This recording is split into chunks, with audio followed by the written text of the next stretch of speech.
വിദ്യാർത്ഥികൾക്കൊക്കെ exam അടുത്തു, ഒരുപാട് പേര് നല്ല പ്രിപ്പറേഷനിലാണ്. എല്ലാവർക്കും വിജയിക്കണം എന്നൊക്കെ നല്ല താല്പര്യമുണ്ട്. പക്ഷെ എങ്ങനെ പഠിക്കണം എന്നുള്ള കൃത്യമായ ധാരണ ഇന്ന് കുട്ടികൾക്കില്ല.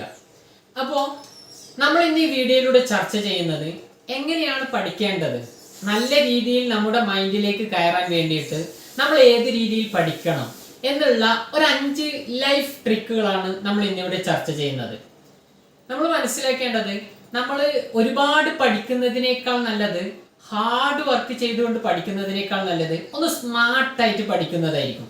അതിനുള്ള ഒരു 5 ലൈഫ് ട്രിക്കുകളാണ് ഞാൻ ഇന്നിവിടെ പറയുന്നത്.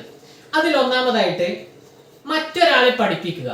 നമ്മൾ എപ്പോഴും മനസ്സിലാക്കേണ്ടത്, നമ്മൾ പഠിക്കുന്നതിനേക്കാൾ കൂടുതലായിട്ട് നമ്മുടെ മൈൻഡിൽ നിൽക്കുന്നത് മറ്റൊരാളെ പഠിപ്പിക്കുമ്പോഴാണ്.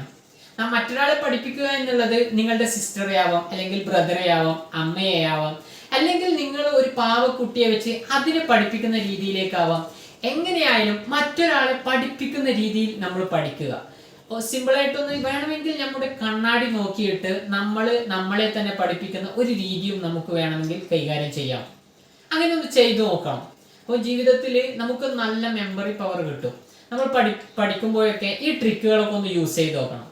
രണ്ടാമതായിട്ട്, ഉറക്കത്തിന് മുമ്പുള്ള 15 മിനിറ്റ്, അത് ഏറ്റവും പവർഫുൾ ആയ ടൈമാണ്. ഈ ഉറങ്ങാൻ പോകുന്നതിൻ്റെ മുമ്പുള്ള ഒരു 15 മിനിറ്റ് നമ്മുടെ ലോങ് ടേം മെമ്മറിയിലേക്ക് പോകുന്നുള്ളതാണ്. ആ സമയത്ത് സംഭവിക്കുന്ന കാര്യങ്ങളൊക്കെ ഒരു ലോങ് ടേം മെമ്മറിയിലേക്ക് ട്രാൻസ്ഫർ ചെയ്യും. അപ്പോൾ നമ്മൾ വളരെ പ്രയാസമുള്ള കാര്യങ്ങളൊക്കെ ഷോർട്ടാക്കി എഴുതി വെച്ചിട്ട് ഉറങ്ങാൻ പോകുന്നതിന് 15 മിനിറ്റ് മുമ്പ് നമ്മൾ ഈ ഭാഗങ്ങളായിരിക്കണം പഠിക്കേണ്ടതും വായിക്കേണ്ടതും. ആ സമയത്ത് അങ്ങനെ ചെയ്തു നോക്കുമ്പോൾ നമ്മുടെ ലോങ് ടൈം മെമ്മറിയിലേക്ക് ഈ പ്രയാസമുള്ള ഭാഗങ്ങൾ പതിഞ്ഞിട്ടുണ്ടാകും. അപ്പോൾ അങ്ങനെ ഒന്ന് ട്രൈ ചെയ്ത് നോക്കണം. ഉറങ്ങുന്നതിൻ്റെ 15 മിനിറ്റ് മുമ്പ് അത് നിങ്ങളുടെ ലോങ് ടേം മെമ്മറിയിലേക്കുള്ള ഒരു അസറ്റ് ആയിരിക്കും. മൂന്നാമതായിട്ട്, വ്യത്യസ്ത സ്ഥലങ്ങളിൽ ഇരുന്ന് പഠിക്കുക. എവിടെയും എപ്പോഴും ഒരേ ടേബിളിലിരുന്ന്, ഒരേ കസേരയിലിരുന്ന്, ഒരേ സ്ഥലത്തിരുന്ന് പഠിക്കുന്നതിനേക്കാൾ നല്ലത് വ്യത്യസ്തമായ സ്ഥലങ്ങളിൽ ഇരുന്ന് പഠിക്കുന്നതായിരിക്കും. അത് നമുക്ക് കൂടുതൽ മെമ്മറി പവർ ഉണ്ടാക്കും. നമ്മൾ ഇരിക്കുന്ന റൂമായാലും ആംബിയൻസ് ആയാലും അതൊക്കെ ഒന്ന് മാറ്റി നോക്കുക. ചില സമയത്ത് ഒന്ന് പുറത്ത് പോയിട്ടിരിക്കുക, കുറച്ച് റൂമിൻ്റെ അകത്തിരിക്കുക, ചില സമയത്ത് വേറൊരു ടേബിളിലിരിക്കുക, വേറൊരു സ്ഥലത്തിരിക്കുക. അങ്ങനെ സ്ഥലങ്ങൾ മാറിയിരുന്നു കൊണ്ട് പഠിച്ചു നോക്കുക. അതും നമുക്ക് ഒരുപാട് മാറ്റങ്ങൾ ഉണ്ടാവും. എപ്പോഴും നമ്മളൊന്ന് ശ്രദ്ധിച്ചു നോക്കിയാൽ ഒരു ഭാഗത്ത് മാത്രം ഫോക്കസ്ഡ് ആവുമ്പോൾ നമുക്ക് എപ്പോഴും ഒരു ചടപ്പ് സൃഷ്ടിക്കാറില്ലേ. അപ്പോൾ അതിനേക്കാൾ നല്ലത് നമ്മൾ വ്യത്യസ്തമായ സ്ഥലത്തിരുന്ന് പഠിക്കുന്നതായിരിക്കും. നാലാമതായിട്ട്, റെഡ് പെൻ ട്രിക്ക്.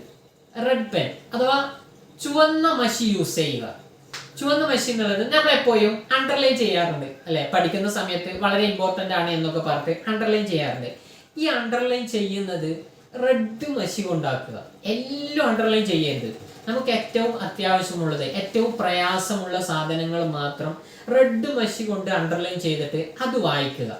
ഈ റെഡ് എന്നത് എപ്പോഴും ഒരു അലാറത്തിന്റെ സൂചനയാണ്, ഒരു അപായ സൂചന നമുക്ക് എപ്പോഴും നൽകാറുണ്ട് അല്ലെ.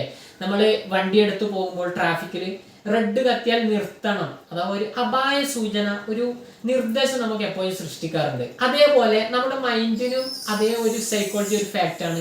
ഈ റെഡ് എന്നത് ഒരു അലാറത്തിന്റെ ഒരു അടയാളമാണ്. അപ്പൊ നമ്മൾ പഠിക്കുന്ന സമയത്ത് വളരെ ഇമ്പോർട്ടൻ്റ് ആയിട്ടുള്ള കാര്യങ്ങളൊക്കെ റെഡ് മഷിയിൽ എന്താക്കുക, അണ്ടർലൈൻ ചെയ്തു വെക്കുക. അതാണ് റെഡ് പെൻ ട്രിക്ക് എന്നുള്ളത്. അഞ്ചാമതായിട്ട്, എഴുതി പഠിക്കുക. എഴുതി പഠിക്കുന്നത് കൊണ്ട് ഒരുപാട് ഗുണങ്ങളുണ്ട്. നമ്മൾ പലരും ചെയ്യുന്ന ഒരു തെറ്റാണ് എപ്പോഴും വായിച്ച് പഠിക്കുക, നോക്കി പഠിക്കുക, അങ്ങനെയൊക്കെയാണ് നമ്മൾ ചെയ്യാറ്. പക്ഷേ നമ്മൾ ചെയ്യേണ്ടത് എഴുതി പഠിക്കണം. എഴുതി പഠിക്കുക എന്നുള്ളത് നമ്മുടെ കണ്ണും നമ്മുടെ മൈൻഡും നമ്മുടെ കൈയും എല്ലാം ഒരൊറ്റ സ്ഥലത്ത് ഫോക്കസ്ഡ് ആവുകയാണ്. അപ്പോൾ നമ്മുടെ മൈൻഡിൽ വളരെ പെട്ടെന്ന് തന്നെ അത് പതിയും. അതുകൊണ്ട് നമ്മൾ എഴുതി പഠിച്ചു നോക്കുക. നമ്മളെ കാര്യങ്ങൾ, വളരെ പ്രയാസമുള്ള ഏരിയകളൊക്കെ പഠിച്ചതിന് ശേഷം ഒന്ന് എഴുതി നോക്കുക. അത് നമുക്ക് വളരെ നല്ലൊരു മെമ്മറി സൃഷ്ടിക്കപ്പെടും. ഈ 5 ട്രിക്കുകൾ നിങ്ങളുടെ എക്സാമിന്റെ സമയത്ത് നിങ്ങളൊന്ന് പരീക്ഷിച്ച് നോക്കണം. നിങ്ങൾക്ക് ഏത് ട്രിക്കാണ് ഏറ്റവും ഇഷ്ടപ്പെട്ടത് എന്നുണ്ടെങ്കിൽ ഒന്ന് കമന്റ് ചെയ്യണേ. മറ്റൊരു വീഡിയോയുമായി വീണ്ടും കാണാം.